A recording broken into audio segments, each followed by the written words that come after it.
So when I think about what makes a Hall of Fame athlete, obviously most people's minds go directly to stats.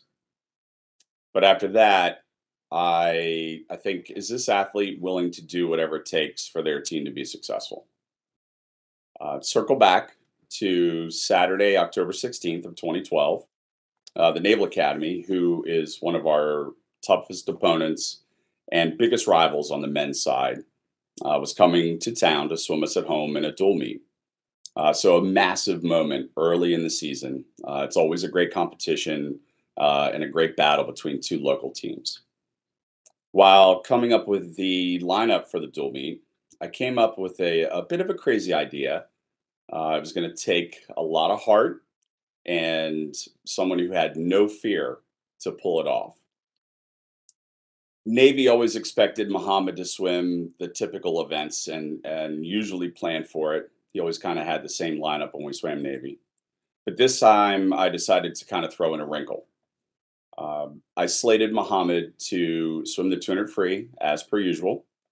But the wrinkle came when I decided to put Mohamed in the last three events in the dual meet schedule: 100 fly, 200 IM, and then he's going to anchor the 400 free relay. Pretty crazy idea, but this meant within 20 minutes that he would have to do three completely different events and win every single one of them. When I approached Mohamed with this idea, I mentioned that it would be something that most swimmers couldn't possibly imagine pulling off in that time frame. Paused for a moment, looked me dead in the eye, and he said, "I got you, coach." Fast forward to that Saturday in October, he ended up winning the 200 free at the beginning of the meet, and then he ripped off an amazing triple by winning the 200 fly or the 100 fly. 10 minutes later, he won the 200 IM, and about 8 minutes after that, he came from behind anchoring the 400 free relay and ended up winning the relay. That gave us the victory over Navy by 12 points. And that's why Mohamed is a Hall of Famer in my book. Congratulations, Mohamed. You deserve everything. And thank you for everything that you ever gave this program. Good evening. Thank you, Chris, and thank you everyone for being here tonight. When I first came to the US to join the swimming team at UMBC, I had only one mindset: to be my ultimate best. This was a goal with an end in sight where the thought of staying past my 4 years was not on my mind. Little did I know, the team I joined became my family. They took me in and gave me that feeling of home, friends and family that I could rely on every single day. Throughout the 6-year period at UMBC, I realized that my mindset was wrong. I enjoyed every part of my experience, from the people who took me in as family to the coaches that worked extremely hard each day to make me better, not only in the pool, but in the real world as well. UMBC became my home. The US became my home. To my coaches, thank you for being there whenever, wherever, and for whatever I needed you for.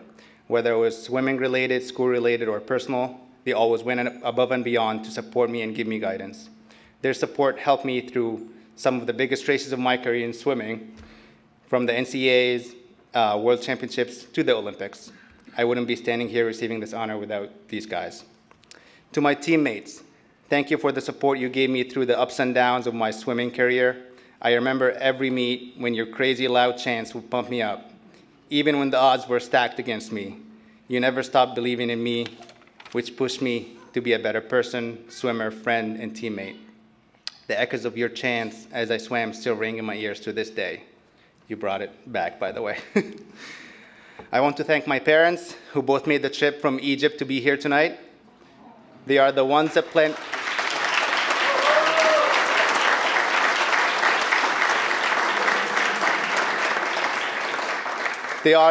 planted the seed for all of my accomplishments. Their sacrifice was shown as they woke up every morning with me at 5 a.m. to get me to my 6 a.m. practice. By the time I was finished, my father had picked up a fresh breakfast from the bakery for me and my friends who carpooled with us to school. His support didn't stop there, as he was back after school to take me to the afternoon practice. He didn't skip a single practice of mine while working full-time and starting a new business. This routine went on for 8 years before I left and started my journey here in the US. I truly appreciate the discipline from my parents and their dedication to making my life as best as it could be. My mother, working behind the scenes, making sure I kept up with my schooling, make sure I was fed the best food, and pushing me when I needed it. I only hope I can be half as good as my parents were to my 2 beautiful sons. Hi Zain, hi Yassine, love you. ماما وبابا شكرا على كل لحظة انتوا ساعدتوني فيها ان انا اكون هنا. To the sport of swimming, thank you for making everything in my life a race, whether it's thinking about how I can clean the dishes in less time than the day before, or asking my wife to time me on how fast I can change a diaper. Swimming was there for me. Its life lessons have stuck with me, creating a far bigger impact than all the championship and medals. I mean, those were nice too, but thank you for this incredible honor.